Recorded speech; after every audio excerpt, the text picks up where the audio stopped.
Good morning student. आज हम देखने वाले हैं ट्वेल्थ का chapter number 4 molecular basis of inheritance. आज हम इसका topic number 1 the discovery of DNA पूरा पढ़ने वाले हैं। द डिस्कवरी ऑफ डीएनए का मतलब है कि डीएनए की डिस्कवरी कैसे हुई, किन किन साइंटिस्ट ने डीएनए की डिस्कवरी करने में मदद की, उन सब के बारे में आज हम पढ़ने वाले हैं। चलिए शुरू करते हैं आज के इस लेक्चर को।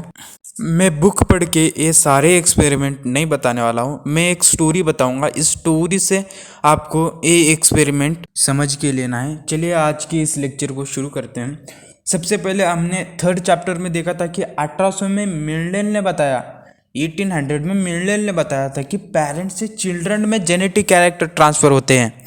इसी को उन्होंने इनहेरिटेंस कहा था। ये इनहेरिटेंस किसी तो चीज़ की वजह से हो रहा होगा ना, कोई तो होगा जो कैरेक्टर को ट्रांसफ़र कर रहा होगा, उसको इन्होंने फैक्टर ऐसा नाम दिया और कहा कि फैक्टर ही है जो पेरेंट्स तो चिल्ड्रन में कैरेक्टर ट्रांसफ़र करवाता है। उसके बाद 1869 में फ्रेडरिच मिशर, ये एक साइंटिस्ट आए। इन्होंने हॉस्पिटल में जाके पस सेल इकट्ठा किए। इस पस सेल के ऊपर उन्होंने जब रिसर्च की, उन्हें पता चला कि इसमें न्यूक्लियन है और इस न्यूक्लियन में उनको प्रोटीन और एसिड दिखा, इसलिए इन्होंने इसका नाम न्यूक्लिक एसिड यह रख दिया। उस टाइम पे पता था कि प्रोटीन ये बहुत ज़रूरी है हमारी बॉडी ग्रोथ के लिए, इसलिए इनको लगा कि प्रोटीन ही वही फैक्टर है जो genetic material parent to child में ट्रांसफ़र करवाता है।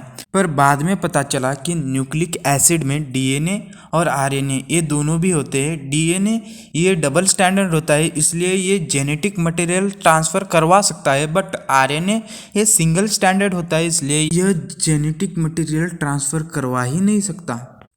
आखिर जेनेटिक मटेरियल है कौन, इसका पता लगाने के लिए ग्रिफिथ नाम के साइंटिस्ट 1928 में आए। तब निमोनिया बहुत ज़्यादा फैला था। यह स्ट्रेप्टोकोकस निमोनिया इस बैक्टीरिया की वजह से हो रहा था। ग्रिफिथ ने इस बैक्टीरिया के दो टाइप लिए, आर स्ट्रेन और एस स्ट्रेन। एस स्ट्रेन यह वायरुलेंट, स्मूथ और पैथोजेनिक था और R strain non virulent, rough और नॉन पैथोजेनिक था। इन्होंने एक माइस लिया और पहले आर स्ट्रेन को इस माइस में इंजेक्ट किया। चूहा नहीं मरा, पर जब यस स्ट्रेन को माइस में इंजेक्ट किया तो माइस मर गया, क्योंकि यस स्ट्रेन यह पैथोजेनिक था, इसलिए माइस से जिंदा नहीं बचा। दोबारा उन्होंने इस यस स्ट्रेन को हीट किया और उसमें सारे बैक्टीरिया को मार दिया।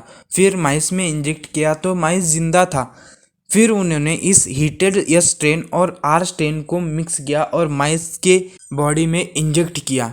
तब उन्हें दिखा कि माइस मर गया। ये कैसे हुआ, इससे उन्हें फिर 1944 में एवरी, मैकलॉयड, मैककार्थी, ये 3 यूनिवर्सिटी में पढ़ने वाले बच्चों ने डीएनए और आरएनए और प्रोटीन ये तीनों को लिया और इनको ख़त्म कर देने वाले डीएनएज, प्रोटीन्स, आरएनएज इनको लिया। सबसे पहले उन्होंने आर स्ट्रेन में प्रोटीनेज डाला और प्रोटीन्स को ख़त्म कर दिया, तभी भी आर स्ट्रेन यह स्ट्रेन में कन्वर्ट हो गया। उसके बाद उन्होंने आरएनए से आरएनए को ख़त्म कर दिया, फिर भी आर स्ट्रेन ही यह स्ट्रेन में कन्वर्ट हो गया। उसके बाद उन्होंने डीएनए लिया, डीएनए को डीएनए से ख़त्म कर देने के बाद आर स्ट्रेन यह स्ट्रेन में कन्वर्ट नहीं हुआ। इससे पता चला कि डीएनए ही वही मॉलिक्यूल है जो जेनेटिक मटेरियल्स को ट्रांसफ़र करवाता है। ये तीनों ही स्टूडेंट थे, इसलिए इनके एक्सपेरिमेंट को वर्ल्ड वाइड एक्सेप्ट नहीं किया गया। फिर इसके बाद हार्शी एंड चेस, ये 2 साइंटिस्ट आए। इन्होंने बैक्टीरिया को मारने वाले बैक्टीरियोफाज का इस्तेमाल किया। इस बैक्टीरियोफाज में P32 और S35 यह 2 सब्सटेंस थे।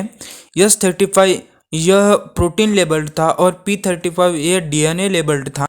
जब S35 बैक्टीरिया में घुसा तब वहाँ पे कोई भी रेडियो एक्टिविटी नहीं दिखाई दी, बट जब P32 बैक्टीरिया में घुसा तब वहाँ पे रेडियो एक्टिविटी दिखी। इसलिए यहाँ से पता चला कि डीएनए ही वही मॉलिक्यूल है जो जेनेटिक मटेरियल को ट्रांसफ़र करवाता है। और इसी डीएनए को मेंडल ने 1800 में फैक्टर यह नाम दिया था।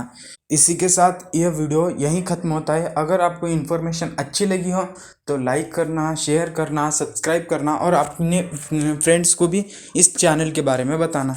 ठीक है, मिलते हैं अगली वीडियो में, तब तक के लिए बाय।